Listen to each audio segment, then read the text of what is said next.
Rigid body dynamics. This chapter introduces the fundamental tools and techniques required to achieve the realistic solid collisions in Maya using the rigid bodies. In this chapter, you will learn about the following: how to create the rigid bodies, identifying the difference between active and passive rigid bodies, how to create the connect the fields to rigid bodies, how to work with the rigid body solver and its attributes, how to combine keyframing with the rigid body dynamics.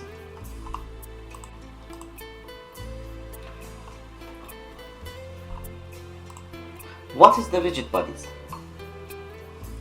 Rigid bodies within the context of Maya are defined as any object whose surface doesn't deform when a collision occurs.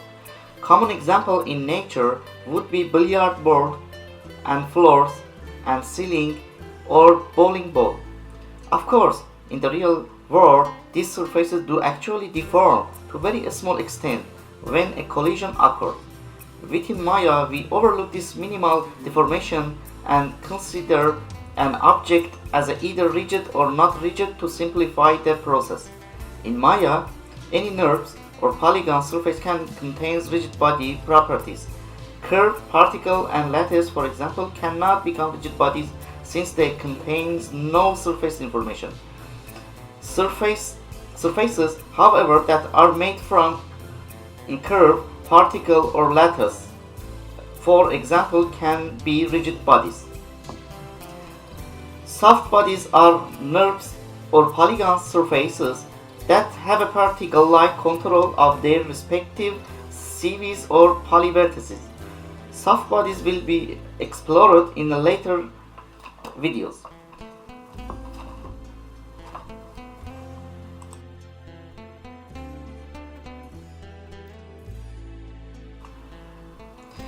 Active versus passive rigid bodies. Maya's rigid bodies are divided into two categories, active and passive. There are important distinctions between these two types of rigid bodies. Active rigid body cannot be keyframed, while passive rigid body able to keyframe. Active rigid body responds to collision, but while passive rigid body cannot respond to collision. Active rigid body cause collisions, and also passive rigid body cause collisions. Active rigid bodies can affect by fields, while passive rigid bodies cannot affected by fields.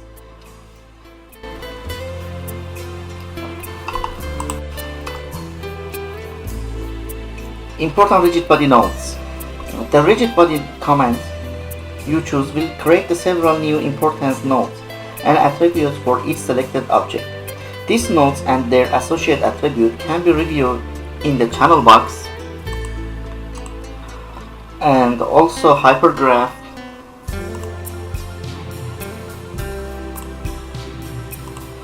and also outliner or attribute editor. In the channel box, you will notice the following nodes are created for each selected object. Rigid body. Let's create a rigid body. For example, I'm going to select a ball and the pins 1, 2, 3, 4, 5.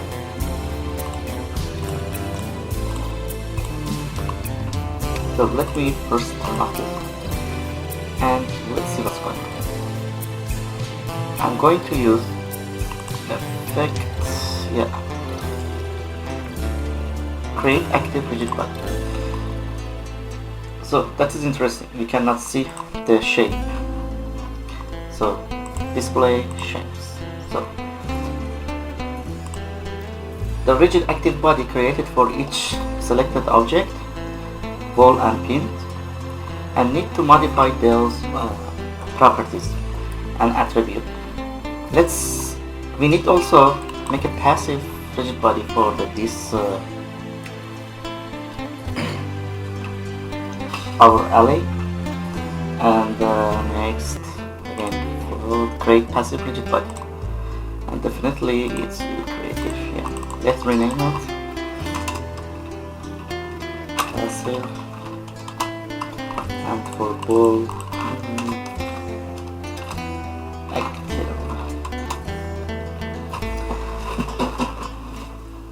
So I'm going to select one for the ball and change the attributes. For initial velocity for, because our ball will move from the z-axis, I'm going to change that for -55. And the next I'm going to initial the spin x, because that should be spin on this axis, x-axis. It's optional. 900 mass 400 and bouncing 0 and stand and then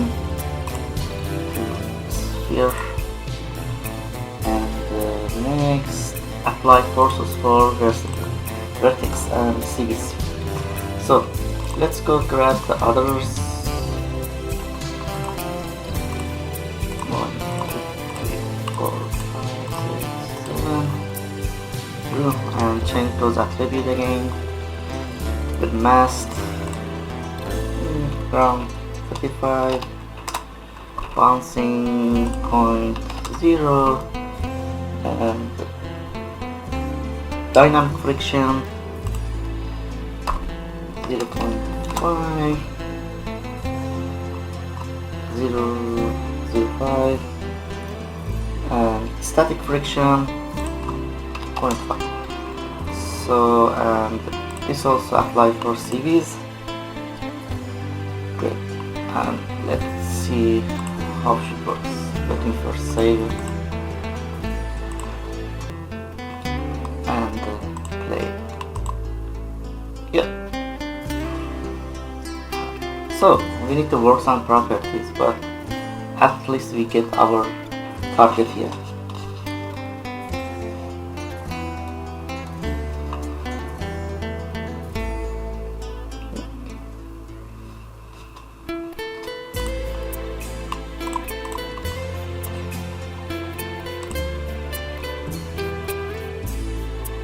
Now let's go create a gravity node. Click in the viewport to deselect any current object,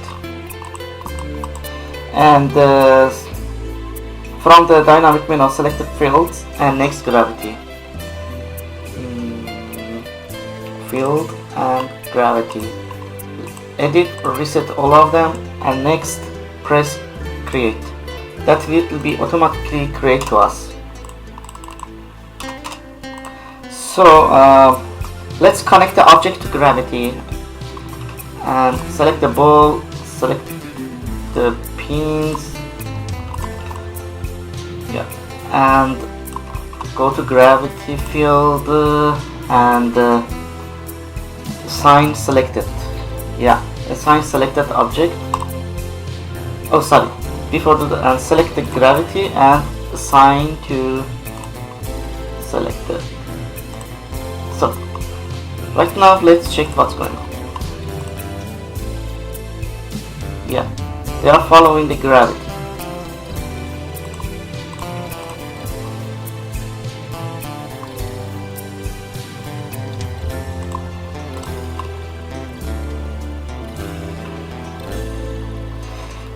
The same result could have been achieved by selecting the pins and the ball, then choosing the field gravity. This process would automatically connect the selected item to the chosen field. Changing the playback. In the timeline, set the playback range to 1 to 100. 1 to 100. And select the bowling ball. And next click on the rigid solver node in the channel box and set the following: cache data, caching data to 1. That will be enable our cache data. Caching allows Maya to evaluate calculation once per frame and store the result of those calculations in memory where they can be accessed during the subsequent playback at the much faster speeds. In addition to providing improved performance, caching allows you to scroll through the animation without problems. When caching is enabled, Maya will continue to use the cached version of the data as the master until the cache has been deleted. For this reason, any modification made to the simulation after caching the data will not exist in the currently cached version of the playback, since those changes were not part of the original calculation that were computed during the cached run-up. It is the best to tweak the values and then cache the scenes. Once you have evaluated those changes and wish to make more, delete the caches.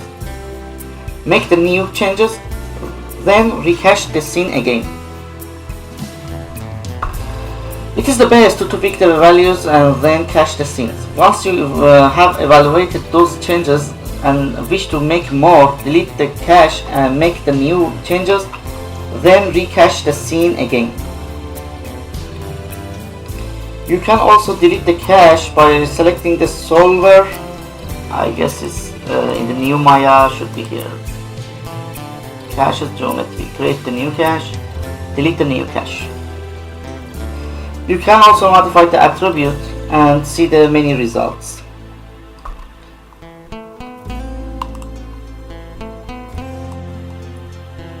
Combining keyframes with dynamics. In some cases, relying solely on the influence of the fields, initial velocity, initial speed, and other dynamic attributes to animate the object may not provide the level of the control required. In these cases, it is useful to combine keyframing techniques with dynamic techniques to tune the motion of the animation.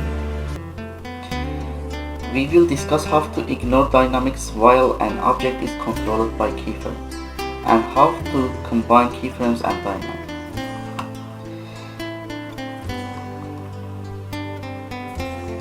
So, need to group the bowling ball.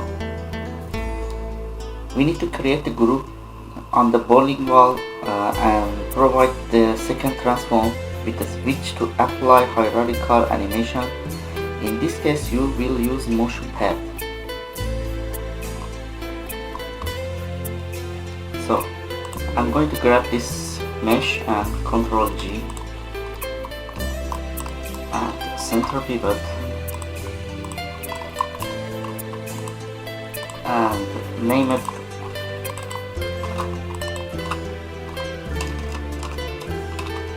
translate.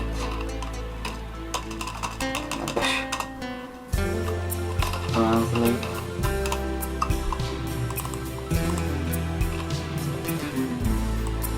And geometry can be our rotate mode. So I'm going to grab this pivot to the base, insert, and Ctrl V and snap to base. Okay. Right now our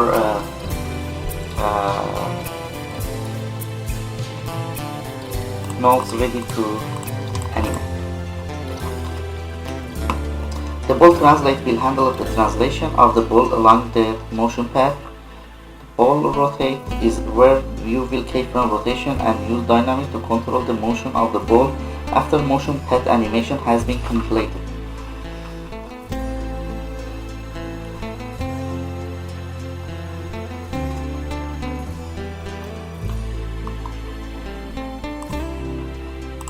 Before go forward, let's add our mesh set active.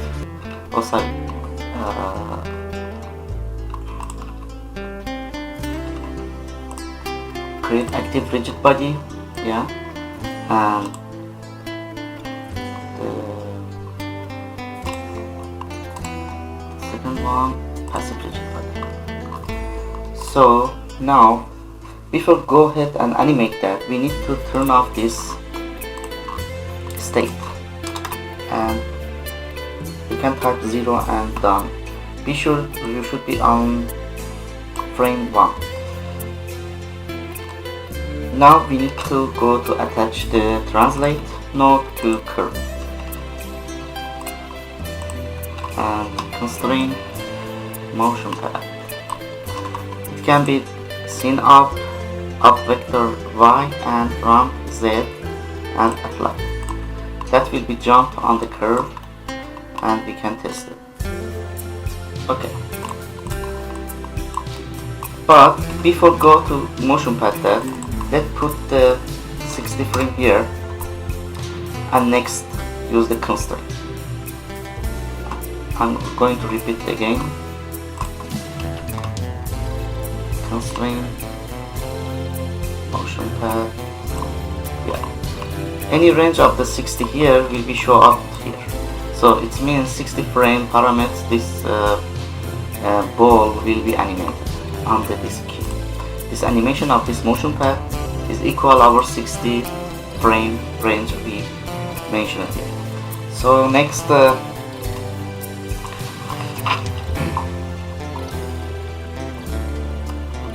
let's set the range to 200 or 300 I prefer, and let's go to keyframe the ball rotation. The ball rotation, the ball now moves along the curve, but it is no longer rotated until frame 60 when the ball becomes an active rigid body. Again, you will need to put some spin on the ball by keyframing the rotation of the rotate node.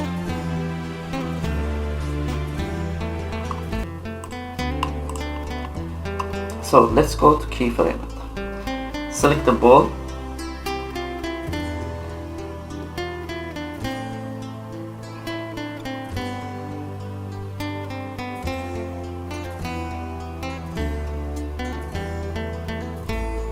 And rotate the X. Before go forward, keyframe it.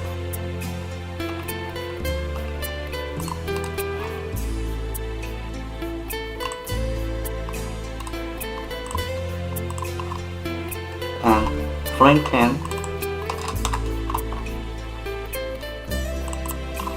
360. Key select. So that definitely moved. Right now we need to cycle that and grab that. Be careful, infinity is on, and curve or cycle with offset, and the cycle show up. So if I play that, that will be cycle. The cycling option is option in the graph editor cause the rotation that was just set up to repeat the 10 frame increment throughout the animation. Therefore, the same rotate motion that occurs on frames 1 to 10 will also occur on the 11 to 20 and 21, 30 frames and so on.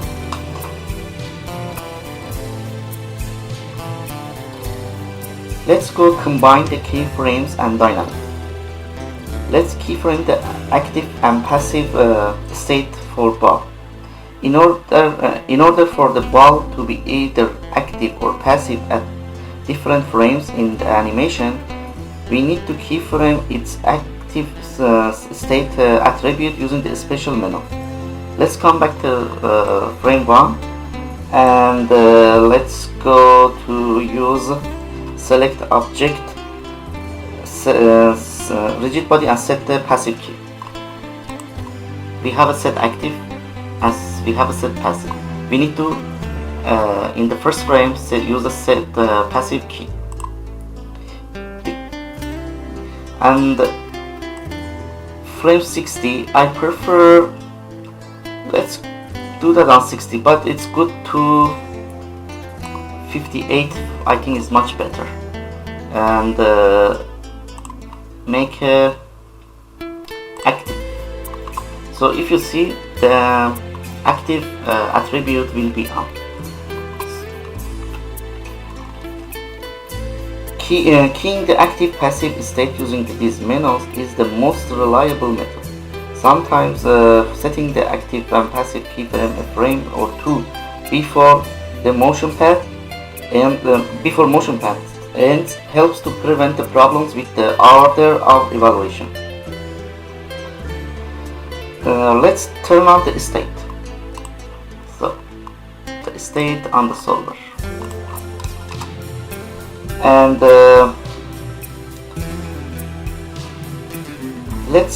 we talk about the keyframing, the ignore attribute. Since the no subsessional collision occurs in this animation, and until many frames into the simulation, Maya can ignore the computation of the pins until near the time of the collision to speed up the playback. Let's go to check that we are in the first frame. Select these guys, the pins, and there is an ignore here, and let's go to ignore the shapes, turn on and key it, and in the frame 50 we can turn it off. Key selected.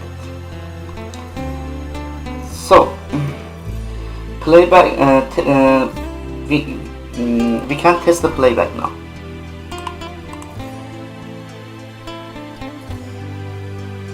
Yeah, definitely this needs the adjustment. Just this is for show this is works. The ball translate and rotate along the motion path as a passive rigid body. It's continue moving and rotating after motion path animation has completed and as an active rigid body. This continue motion in the combined result of gravity field. Motion inherits from the path animation and keyframe rotation. Before go to forward, we have our meshes, and this one we need to add the gravity. Say again, try.